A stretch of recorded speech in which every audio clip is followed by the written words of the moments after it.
Hello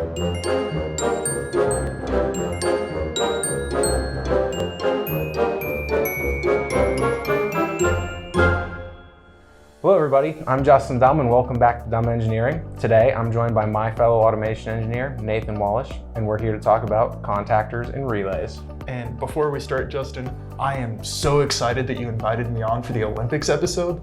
I love the Olympics and I just can't wait to... It's not the Olympics, we're not doing relay races, we're talking about the electrical relays. Oh, well that works because I can talk about those too. Perfect. So what is a relay and a contactor? So a relay is an electrically controlled switch that you use to switch an electrical power circuit. You typically control it with a circuit that has a lot lower power than the switch circuit. So you'd be using like 24 volts to control something like a 230 volt actual switch.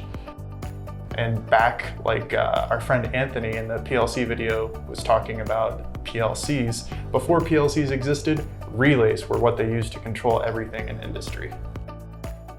When power is applied to the coil, it forces the contacts to the opposite position. For a normally open contact, the contact switches to closed. For a normally closed contact, the contact switches to open. The contacts stay in this position as long as power is applied to the coil. It allows control of much higher current, so you can pass many amps of current to a motor, but control it with a small voltage and current from a controller. So here we got a demo to show off how a relay and a contactor work. So right now in the normal state, if we go and check continuity between the contacts on each of these relays, we don't have any continuity. So those are normally open contacts. But if we go and apply power to the coil, Nathan, you can see that the light comes on showing that it's intact. And now we have the beeps of continuity to show that the contact has closed. If you switch to the other one, you can see that this kicks in and then the contact on this one closes as well. Relays are generally for smaller current applications and contactors can go much higher. Contactors also significantly increase in size, so you can go up to any sized application. Well, Nathan, thanks for coming on the show and helping explain contactors and relays. We will see you next time on Dumm Engineering.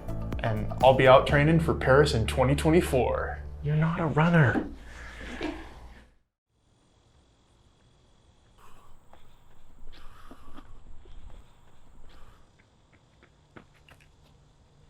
Well, you only got 4 more years till the next one.